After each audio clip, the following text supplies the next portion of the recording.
Hi viewers, welcome to our channel. So గత కొన్ని రోజుల నుంచి కూడా చూసుకుంటే వైసీపీ పార్టీలో ఏం జరుగుతుందా అని చెప్పేసి చాలా చర్చలు అయితే జరుగుతున్నాయి. అంటే వైసీపీలో ఇన్ఛార్జీలు మార్చేస్తున్నారు, కొత్త వాళ్ళకి అవకాశాలు ఇస్తున్నారు కాబట్టి సిట్టింగ్లంతా కూడా వాళ్ళకి రావట్లేదని చెప్పేసి వేరే పార్టీలోకి వెళ్ళిపోవడం చూస్తున్నాం. వైసీపీ అంతా ఖాళీ అయిపోతుంది అని చెప్పేసి ప్రచారం అయితే జరుగుతుంది. అయితే ఇదంతా జగన్మోహన్ రెడ్డి గారికి తెలియకుండా జరుగుతుందా, ఆయన ఇవేం కూడా లెక్కలేసుకోకుండా ఉన్నారా? సో ఈ అంశం మీద డిస్కస్ చేయడానికి ప్రజెంట్ మనతో పాటు సీనియర్ జర్నలిస్ట్ జయదేవ్ గారు ఉన్నారు. వారితో ఒకసారి డిస్కస్ చేద్దాం. నమస్కారం సార్. నమస్తే అండి. సార్, మరి గత కొంతకాలం నుంచి వైసీపీ ఖాళీ అయిపోతుంది అని అంటున్నారు కదా, మరి ఏంటి అంటే ఇది అంచనా వేయలేకపోయారా జగన్మోహన్ రెడ్డి గారు, లేకుంటే తెలిసే ఇదంతా కూడా జరుగుతూ ఉంటుంది అని చెప్పేసి అది వ్యూహంలో ఒక భాగంగా అని అనుకోవచ్చా సార్? ఏం జరుగుతుంది అంటారు సార్? అంటే ఇక్కడ రెండు రకాలు, అంటే ప్రతిదానికి కూడా 2-3 వెర్షన్స్ ఉంటాయండి. ఎలా అంటే మొదటిది మీరు అన్నట్టు వాస్తవమే. అది ఇక్కడ ఎంతమందికి రోజుకు ఒకరు ఇద్దరు చొప్పున రిజైన్ చేస్తున్నారు, పార్టీ సభ్యత్వానికి రిజైన్ చేస్తున్నారు, అభ్యర్థిత్వానికి కూడా రిజైన్ చేస్తున్నారు. ఇదిలా పరంపర కొనసాగుతుంది. మరోవైపు ప్రభుత్వ వ్యతిరేకత కూడా పెరిగింది. ఇవన్నీ ఆయనకి తెలియకుండా ఉంటాయా? ఆయన తెలిసి ఎందుకు ఇలా బిహేవ్ చేస్తున్నారు అనేది మీ క్వశ్చన్, అంతే కదా? అయితే ఇక్కడ జనరల్గా చాలామంది చెప్పేది అంశం ఏంటంటే, ఒకటి, జగన్మోహన్ రెడ్డి గారు ఎవరిని ఎంటర్టైన్ చేయరని. మంచిదే, ఒక నాయకుడు అనేవాడు అలాగే ఉండాలి. ఎవరినైనా ఎంటర్టైన్ చేస్తే ఎవడొచ్చి సంకనెక్కుతాడో తెలియదు. నాయకుడు అనేవాడంటే ఆయన వచ్చేసరికి మనం నిలబడాలి, ఆ రెస్పెక్ట్ ఉండాలి, ఆయన చెప్పిన పని క్షణాల్లో అయిపోవాలి. అది నాయకుడు. అవన్నీ ఉన్నాయి, బాగుంది. రెండవది, మరీ అంత కటువుగా ఉన్నా కూడా ఇబ్బందే. నాయకుడు అనేవాడు కుటుంబ సభ్యుల్లో కుటుంబానికి తండ్రి లాంటివాడు కదా, ఆ పార్టీకి తండ్రి లాంటివాడు. సో తండ్రి అనేవాడు పిల్లలు ఎవరు చెడిపోయినా, ఎవరు ఇటు వెళ్ళిపోతున్నా అదిమి పట్టి ఉంచుకోవాలి, నయానో భయానో చెప్పి చూడాలి, లేదంటే బుజ్జగించుకోవాలి, ఏదో ఒకటి చెయ్యాలి. ఇలా వెళ్ళిపోతూ ఉంటే ఏమవుతుంది? పార్టీ ఖాళీ అయిపోతుంది. దాని మీద బ్యాడ్గా జనాల్లోకి వెళ్ళిపోతుంది. ఆల్రెడీ వెళ్ళిపోయింది. రెండవది ఏంటంటే, మూడవది ఏంటంటే, ఆయన ఎవరు చెప్పినా వినరు అని చాలామంది వైసీపీ శ్రేణులే విన్నాం. ఆయన తాడేపల్లి క్యాంప్ హౌస్ నుంచి బయటికి రారని, ముందు ఎంత బాగా జనాల్లో తిరిగి ఓదార్పు యాత్ర అని, పాదయాత్ర అని ఏంటి తిరిగారో, సానుభూతి యాత్రలు ఇవన్నీ కూడా ఇప్పుడు అసలు బయటికే రారు. వచ్చినా 5 కిలోమీటర్ల డిస్టెన్స్ కూడా హెలీప్యాడ్లోనే వెళ్తారు, ఫుల్ బందోబస్తుతో వెళ్తారు, ఫుల్ కాన్వాయ్లో వెళ్తారు, లేదా పక్కనున్న చెట్లను కూడా కొట్టేస్తారు, బారికేడ్లు పెట్టేస్తారు. ఇలా రకరకాల రీజన్స్ విన్నాం. అవి చూసాం కూడా కొన్ని సందర్భాల్లో లైవ్లో. సో అలా కాకుండా కొంత కలుస్తూ ఉండాలి, నియోజకవర్గాల వారీగా, జిల్లాల వారీగా సభలు సమావేశాలు పెడుతూ ఉండాలి, సమీక్ష నిర్వహిస్తుండాలి. గ్రౌండ్ వర్క్ ఏం జరుగుతుంది, తన వెనక ఏం జరుగుతుంది, ఎవడైనా గొయ్యితో అవుతున్నాడా లేదా, ఇవన్నీ కూడా నాయకుడు అనేవాడు ఉండాలి. ఒకరిని పెట్టేసి రిలాక్స్ అయిపోవడం కాదు. నెక్స్ట్ ఇంకోటి ఏంటంటే, జగన్మోహన్ రెడ్డి గారు తరువాత ఏదైతే రెండో స్థానంకి మ్యాక్సిమం విజయసాయిరెడ్డి గారే అనుకునేవారు. విజయసాయిరెడ్డి గారు ఉన్నప్పుడు ఒక మోస్తరుగా ఉండేది, ప్రతిపక్షాల మీద దుమ్మెత్తిపోయడం కూడా ఒక పద్ధతిగా ఉండేది. మరీ ఎండ్ పాయింట్కి వెళ్ళిపోయేవారు కాదు, అంతగా దుమ్మెత్తిపోసేవారు కాదు అని ఒక అభిప్రాయం. ఇప్పుడు రెండో స్థానంకి సజ్జల రామకృష్ణారెడ్డి గారి కీ పాయింట్, ఆయనే రెండో స్థానంలో ఉన్నట్టు అనుకోవచ్చు.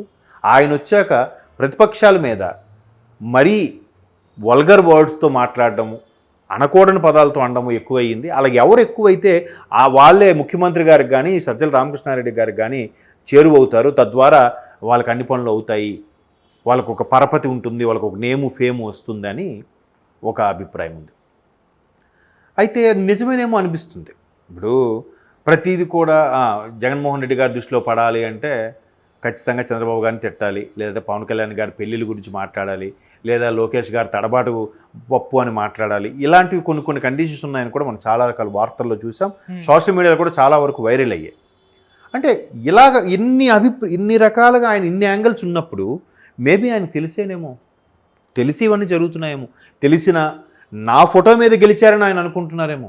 ఈ మధ్యకాలంలో ఒక కొత్త అభిప్రాయం ఏంటి వచ్చిందంటే, అభియోగం వైసీపీ మీద, ఎక్కడైతే ఎమ్మెల్యేల పనితీరు బాగోలేదని పేరు వచ్చిందో, ఎక్కడైతే ప్రశాంత్ కిషోర్ గారు సర్వే చేశారో, లేదా ఇంపాక్ట్ అనే నెట్వర్క్ ఏదైతే ఉందో అది సర్వే చేస్తుందో, దాని ప్రకారం ఎమ్మెల్యేల పనితీరు బాగోలేదు కాబట్టే ముఖ్యమంత్రి జగన్మోహన్ రెడ్డి గారి సుమారుగా 90 మంది వరకు అభ్యర్థులను మార్చుతున్నారు అని ఒక అభిప్రాయం వచ్చిన నేపథ్యంలో, అక్కడ సరిగ్గా పని చేయట్లేదు కాబట్టి ముఖ్యమంత్రి గారు గ్రేటు, ముఖ్యమంత్రి గారు దీని మీద గెలిచారు.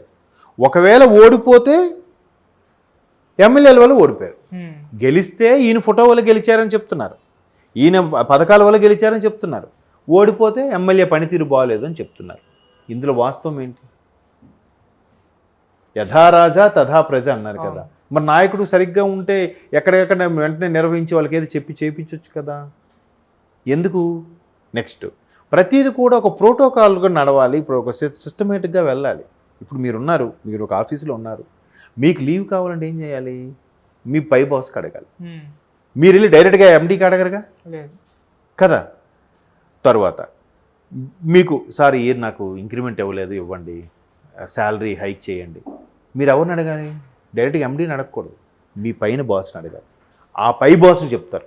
ఆయన అప్పుడు ఎండీతో మీటింగ్లో ఉండి చెప్తారు, సార్ అలాగా కింద వాళ్ళ ఎంప్లాయీస్ నుంచి ప్రెజర్ వస్తుంది, మనం ఇయర్ హైక్స్ ఇవ్వాలి, ఇది అవునా, ఓకే చూద్దాం, ఈ వీరు లాభ నష్టాలు బేరీజ్ వేసుకొని ఎవరికి ఎంత ఇవ్వాలో మాట్లాడదాం. ఆయనకి చెప్తాడు, ఆయన లాస్ట్కి మీకు వచ్చి చెప్తారు. అంటే ఒక సిస్టమ్ కదా. డైరెక్ట్గా వెళ్ళి అడగకూడదు, డైరెక్ట్గా ఏ పథకాలు రాకూడదు. శాలరీ ఇచ్చినా కూడా ఓకే ముందు మీటింగ్లో ఎండీ చెప్తాడు, మీటింగ్ ఓకే ఈ డిపార్ట్మెంట్కి ఎంత ప్యాకేజీ, ఈ డిపార్ట్మెంట్కి ఎంత కానీ మొత్తం అయిపోయింది. ఆ కింద డైరెక్టర్స్ ఉంటారు, వాళ్ళు వచ్చి వాళ్ళ కింద వాళ్ళు మేనేజర్లు చెప్తారు. మేనేజర్లు వచ్చి కింద ఎవరెవరికి ఎంత రేటింగు, ఎంత అప్రైజల్స్ ఏంటి ఆ సిస్టమ్ అదంతా చేసి అప్పుడు వాళ్ళకి డిసైడ్ చేస్తారు. అప్పుడు కింద వాళ్ళకి వస్తుంది. అదొక సిస్టమ్ నడవాలి. అలా కాకుండా ఎండిఏ డైరెక్ట్గా కింద ఆదిత్య ఉన్నాడా, ఓకే అజయ్ ఉన్నాడా, ఇడికి అని డిసైడ్ చేసేస్తే మధ్యలో ఇన్ని స్టేజ్ లెవెల్లో మేనేజర్స్ ఉన్నారు కదా, డైరెక్టర్స్ ఉన్నారు కదా, వైస్ ప్రెసిడెంట్స్ ఉన్నారు కదా, వీళ్ళందరూ వేస్టే కదా. ఇంకా ఎండీ టు ఎంప్లాయీ వెళ్ళిపోతుంటే మధ్యలో ఇన్ని పోస్టులు ఎందుకు? ఇంకా వాళ్ళకి ఇంకా వాల్యూ ఉంటుంది. ఇప్పుడు వైస్ ప్రెసిడెంట్ వచ్చినా కూడా మీరు సీట్లోంచి లేవరు. ఈయన మనకేముంది, ఎండీ గారు కదా మనకి శాలరీ వేసేది అన్నట్టు. అర్థమైందా?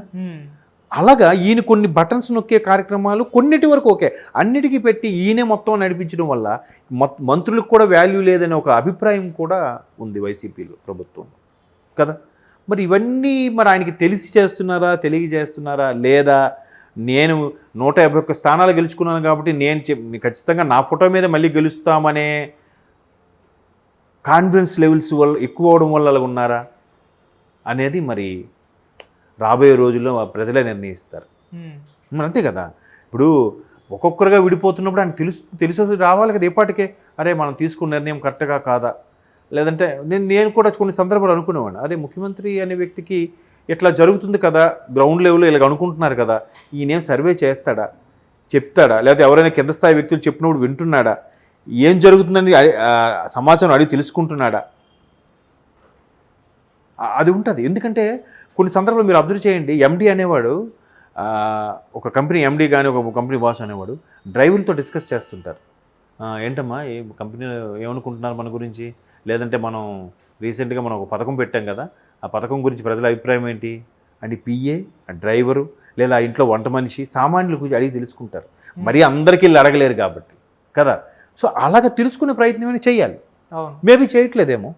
ఎంత వ్యతిరేకత ఉంది, ఎంత కక్షపూరిత సాధింపు సంబంధించిన రాజకీయాలు నడిపిస్తున్నారు. చంద్రబాబు లాంటి వ్యక్తిని అరెస్ట్ చేశారు, అనవసరంగా కెలుక్కున్నాం అనుకుని అభిప్రాయపడుతున్నారు కార్యకర్తలు.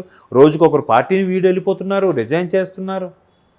ఇంకా తెలుసుకోకపోవడం ఏంటి అంటే తన ద్వారా గెలుస్తారని అనుకుంటున్నారేమో. అది ఆయన అభిప్రాయం ఎలా ఉందో మనకు తెలియదుగా. ఏమో అలా చేయడం వల్ల ఆయన గెలుస్తారని ఆయనకి ఇంకా మనకు తెలియని అనుచరులు ఎవరైనా ఉన్నారేమో, మనకు తెలియని గ్రౌండ్ లెవెల్ రిపోర్ట్ ఇచ్చే వాళ్ళు ఉన్నారేమో, మీడియాకి ప్రజలకు తెలియని ఆ సలహా అందించే మంచి అడ్వైజర్స్ ఉన్నారేమో, ఆధ్వర్యంగా ఫాలో అవుతున్నాడేమో, మనకేం తెలుస్తుంది. ఇంకో కోణం మనకు తెలియదు కదా. మనిషిలో ఎంత క్లోజ్ అయినా ఒక కోణం మనకు తెలియని ఇంకో కోణం ఉండిపోతుంది. అది బెస్ట్ ఫ్రెండ్ అయినా ఎవరికి పార్ట్నర్ అయినా కానీ. కాబట్టి అది ఇంకా మరి ఆయనే తెలుసుకోవాలి, ఎందుకు పార్టీ వీడుతున్నారు, ఎందుకు ఎంత వ్యతిరేకత వస్తుంది, ఏం చేస్తే అవుతుందని తెలుసుకోవాలి. ఓకే సార్, దాన్ని బట్టి ఆయన ఆలోచించుకొని డెసిషన్స్ మార్చాలి. Right, thank you so much sir.